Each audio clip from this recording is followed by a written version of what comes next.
The Silent Return. The Starsaber emerged from warp space like a wounded animal limping home. Station Commander Thex watched through the viewport as the battle cruiser, pride of the Galactic Defense Force, drifted into orbital station Zeta without its usual precision. No running lights, no standard approach vector, just a ghost ship carrying secrets. Control tower to Starsaber, respond. The communications officer repeated for the 7th time. Static answered. The massive vessel continued its silent approach, engines barely glowing, hull scarred with marks that shouldn't exist from a simple reconnaissance mission. Thex felt his secondary hearts begin to pulse faster. Something was wrong. Very wrong. The ship docked with a metallic groan that echoed through the station's corridors. Security teams assembled at the airlock, weapons ready, bodies tense. They waited. Minutes passed like centuries until finally, with a hiss of pressurized air, the portal opened. One figure stepped out. Just one. Captain Mira Val, commander of the Starsaber's elite reconnaissance unit, walked through the airlock with measured steps. Her uniform was pristine, pressed to military perfection, but her eyes held something alien. Something changed. Captain Val, Thex approached, keeping his voice steady. Where is your squad? She looked through him, not at him. Mission complete. Your team, Captain. Where are they? Silence stretched between them like a void. Finally, she spoke. Earth has been observed. Your orders were to observe and return with full tactical analysis.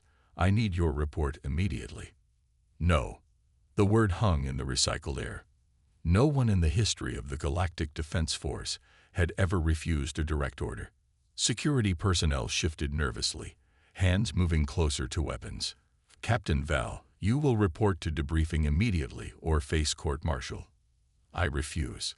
Thex studied her face, searching for signs of mind control, chemical influence, anything that could explain this behavior. But Mira's expression remained calm, almost serene. They took her to Medical Base 7, the most secure facility on the station. Dr. Krell ran every scan known to their advanced civilization. The results made no sense. Her neural patterns have changed, Krell reported privately to Thex. There's activity in regions of her brain we've never seen active before. And her cellular structure, it's as if she's been exposed to some form of radiation we can't identify. Is she dangerous? I don't know. But whatever happened to her, it happened on Earth.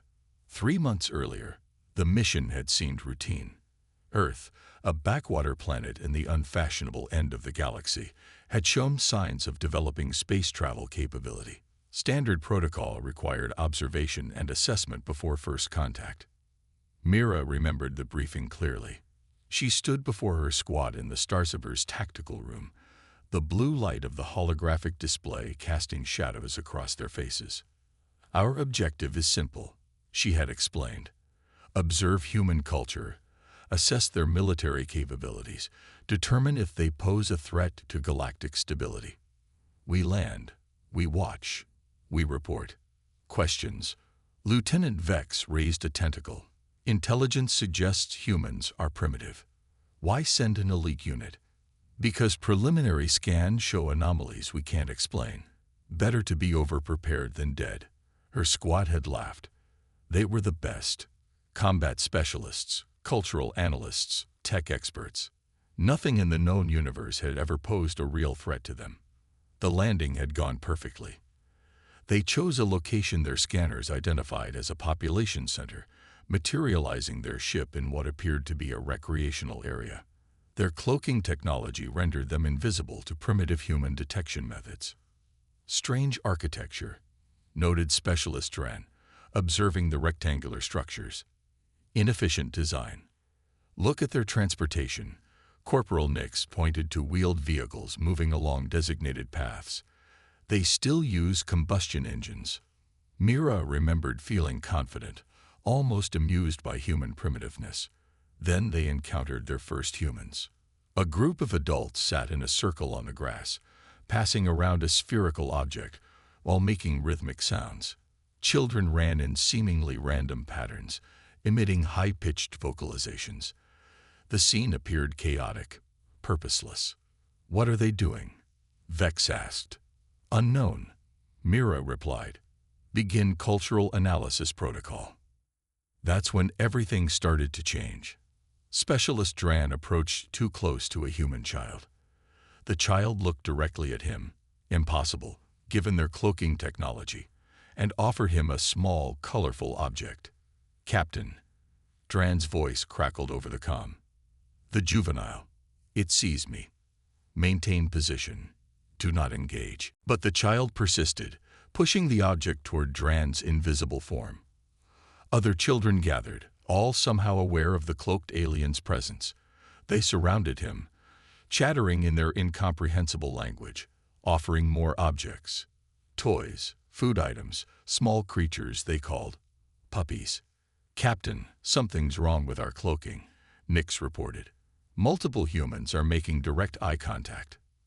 Mira watched as more humans gathered, not with fear or aggression, but with curiosity and what appeared to be joy. They approached her squad members, offering items, making gestures that seemed welcoming. "Retreat to secondary position," Mira ordered. But her squad didn't move. Dran had accepted the colorful object from the child. Nix was examining something a human had given him, a flat, rectangular device displaying moving images. Vex was surrounded by humans who seemed to be teaching him their hand gestures. "Squad, respond. Retreat immediately." "Captain." Dran's voice sounded different, lighter somehow. "They're not hostile. They're sharing." "Sharing what?" "Everything." Mira felt the first tremor of unease. Something was happening to her squad, something beyond normal cultural contamination protocols. The humans weren't attacking, weren't defending, weren't doing anything their training had prepared them for. They were simply being human. And somehow, that was more dangerous than any weapon. A human approached Mira directly, an elderly female with silver hair and kind eyes. She held out a circular object that emitted warmth and a pleasant aroma. "Pie," the human said. Mira's translator struggled with the word. "Food offering. Weapon? Cultural artifact." The woman pushed the object closer. "Apple pie. Fresh baked. You look like you could use some comfort food." Comfort food. The translator couldn't process the concept. Food for comfort, not sustenance, not strategic resource. Against all protocol, against all training, Mira found herself reaching for the pie. The moment her fingers touched it, she felt something change. A warmth that wasn't physical. A connection that defied logic. The woman smiled. "There you go, dear. Everyone needs a little kindness." Kindness. Another untranslatable concept. That was the beginning. The moment Mira would later recognize as the point of no return. Her squad was already lost, absorbed into the inexplicable vortex of human culture. They played with children, shared meals with strangers, laughed at jokes they couldn't possibly understand. Hours passed. Then days. Mira tried to maintain discipline, tried to complete the mission. But Earth had a gravity that pulled at something deeper than physical force. It pulled at something her civilization had forgotten. The last transmission she sent to the Starsaber was simple, unable to complete standard observation protocols. Situation unprecedented. Require immediate extraction. But when the extraction window opened, only Mira stood at the designated coordinates. Her squad had chosen to stay. "We can't leave," Dran had explained, surrounded by human friends. "We're just beginning to understand." Understand what? Everything we've been missing. Now back on orbital station Zeta, Mira sat in the sterile medical bay, remembering. The doctors continued their tests. The commanders demanded answers, but she remained silent. How could she explain what couldn't be translated? How could she describe a force more powerful than any weapon, more infectious than any virus? How could she tell them that humans had conquered her squad not through strength or technology, but through something far more dangerous? They had conquered them with kindness, with joy, with the simple act of being human. And the most terrifying part, Mira wanted to go back. She closed her eyes, feeling the weight of Earth's secret pressing against her silence. They would never understand. They could never understand. Not until they experienced it themselves. And by then, it would be too late. The Earth encounter. The memory consumed her. Every detail burned into her mind with crystalline clarity, each moment a scar on her military conditioning. Day 3 of the mission had started with Vex's disappearance. Mira had awakened in their cloaked observation post to find his equipment abandoned, his position empty. The bio-tracker showed him 2 kilometers away, life signs stable but altered. Nix, Dran, report. We have a situation. Captain, Nix responded, his voice oddly distant. You need to see this. She found them at something humans called a farmer's market. Her elite squad, trained warriors who had survived combat zones across 12 systems, were haggling over produce. Vex stood at a table covered in green spheres, engaged in animated conversation with a human vendor. Vex, report immediately. He turned, smiling. Actually smiling. In 20 years of service, Mira had never seen Vex smile. Captain, try these. Avocados. The texture is extraordinary. We have a mission. Return to position. But they're teaching me about guacamole. The word meant nothing. The situation meant everything. Her squad was compromised. This is a direct order. Return. A small human child tugged at her tactical suit. Impossible. The suit was designed to be frictionless, untouchable. Yet somehow, the child's tiny fingers found purchase. Pretty lady, want a flower? The child held up a yellow plant structure, tactically worthless, strategically irrelevant. But something in the gesture pierced through Mira's training like a precision laser. We don't require vegetation. It's not for requiring, the child said solemnly. It's for happy. For happy. Mira's universal translator struggled again. The concept existed in her language, but only as a theoretical construct, something studied but never experienced. Her people had evolved beyond such primitive emotional states. Efficiency was happiness. Purpose was joy. Wasn't it? She accepted the flower. The child beamed and skipped away, leaving Mira holding a piece of earth that weighed nothing and everything. Captain. Dran's voice interrupted her confusion. I'd discovered something significant. She found him at a gathering called a block party.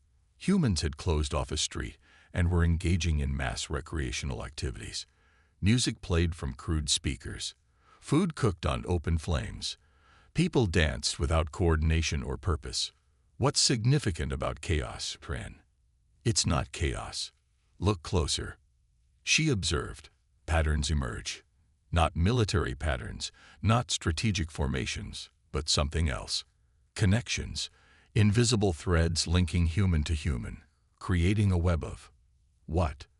They're synchronizing, Dran explained, not through technology or hierarchy, but through something more fundamental. Watch. A human started a dance movement. Others joined, not through command, but through choice. The movement spread like a benign virus until the entire gathering moved as one. Yet each remained individual.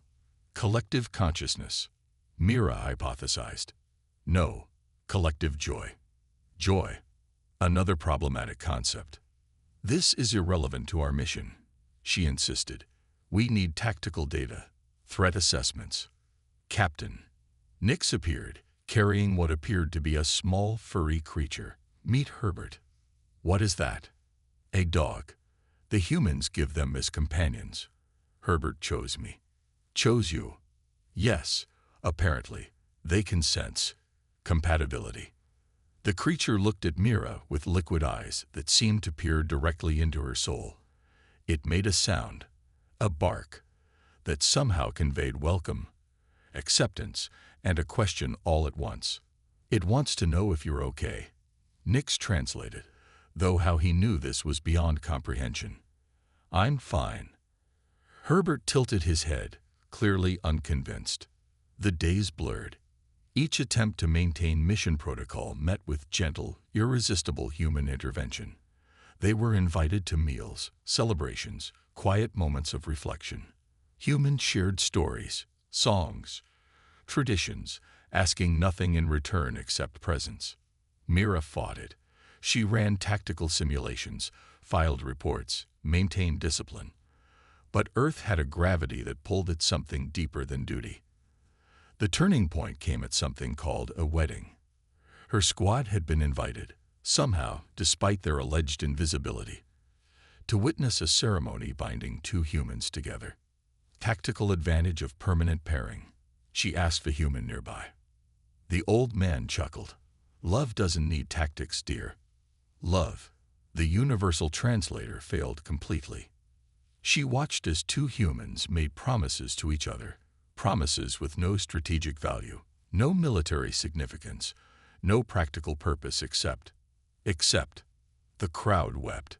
Her hardened squad wept. And somewhere deep inside, in a place she'd thought long dead, Mira felt something break. Or perhaps something broke open. That night, she found her squad gathered around a fire, sharing stories with humans. Not mission reports, personal stories, dreams, fears, hopes. This ends now, she declared. We extracted dawn. Vex looked up, his eyes reflecting firelight, and something else. We can't leave, Captain. This is not a negotiation. No, Dran agreed. It's an awakening. We've been soldiers so long, Nix added. Herbert curled in his lap. We'd forgot how to be alive. The mission is complete, Vex interrupted. We've learned what Earth truly is. And what is that? They exchanged glances, some silent communication passing between them. Earth isn't a military target, Dran explained. It's not a resource to be exploited or a threat to be eliminated. Then what? It's a reminder, Nix said softly, of what we lost. What all advanced civilizations lose, Vex added. The ability to simply be. Mira felt her certainty crumbling. Everything she knew, everything she believed, everything she was, all of it seemed suddenly small against the vast warmth of human connection. They're defenseless, she argued weakly. No advanced weapons, no space fleet. No. They have the most powerful weapon in the universe, Dran countered. Which is the ability to make others want to be better. A human approached their fire, an elderly woman carrying a blanket. Getting cold, she said, draping it over Mira's shoulders. Can't have you catching a chill. The simple act of care, unbidden and freely given, shattered Mira's last defenses. She felt moisture on her face. Tears, she realized. She was crying. When was the last time anyone in her civilization had cried? We're staying, Captain, Vex said gently. We found something here that our people lost generations ago. Something worth protecting. They'll send others. When we don't return, then you must return, Nix said. Tell them what you've learned. Tell them what? That Earth's greatest weapon isn't technology or military might. It's their humanity. And it's contagious. The next morning, Mira stood alone at the extraction point. Her squad had vanished into human society, choosing connection over conquest, belonging over duty. She held a small device, a phone, that humans had given her. To remember us, they'd said. As the extraction beam pulled her skyward, she looked down at Earth, seeing it truly for the first time. Not a target, not a threat, but a repository of something precious, something her advanced civilization had discarded in its climb toward the stars, something that might save them all. The return journey was silent. Mira sat in the empty ship, surrounded by abandoned equipment and unanswered questions. The foam in her pocket felt warm, alive with possibilities. She knew what awaited her. Interrogation, disbelief, perhaps punishment. But she also knew what she carried back, a truth so dangerous, so powerful, that it might change everything. Humans hadn't conquered her squad with weapons or technology. They conquered them with the one thing no advanced civilization could defend against: the simple, revolutionary act of caring. And now, that contagion lived in her. The question was, what would she do with it? The transformation. The interrogation room on orbital station Zeta was designed to break minds. Stark white walls curved seamlessly into a ceiling that eliminated shadows. No corners for comfort, no edges for reference. Just endless, clinical white. Mira sat motionless in the center, still wearing her uniform from Earth. They'd tried to make her change, but she'd refused. The fabric carried scents: grass, wood smoke, apple pie, traces of a world that had changed everything. High Commander Vorik entered, his 4 arms clasped behind his back in military precision. Behind him, a neural specialist and 2 guards took positions. "Captain Val," Vorik began, "you've refused a briefing for 7 cycles. This ends now. What happened to your squad?" Mira met his gaze. "They chose to stay." Impossible. No soldier of the Galactic Defense Force would abandon their duty. They didn't abandon anything. They found something more important. Vorik's secondary eyes narrowed. "You're exhibiting signs of psychological contamination. Dr. Kev, begin neural scan." The specialist approached with a cranial interface. As it touched Mira's temple, the device sparked and went dark. "Impossible," Dr. Kev muttered, retrieving a backup unit. It, too, failed on contact. "Your technology won't work on me anymore," Mira said calmly. "What did they do to you?" Vorik demanded. "They did nothing to me.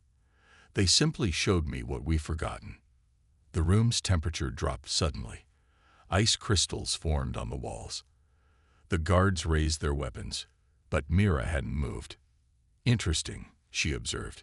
"I didn't know I could do that." "Security alert," Vorik barked. "Containment breach." But Mira simply stood, and as she did, the ice melted. The room filled with the scent of spring rain and fresh grass, impossible in the sterile environment of the station, yet undeniably real. "Earth didn't give me powers," she explained. "It gave me permission to remember what we all once were. You're compromised, infected with some human virus. The only virus is the one we've carried for millennia, the virus of forgetting." She reached into her pocket and pulled out the phone. Its screen lit up, showing images that shouldn't exist in its memory. Her squad laughing with humans, sharing meals, playing with children. "How?" Vorik stared. "That device has no power source.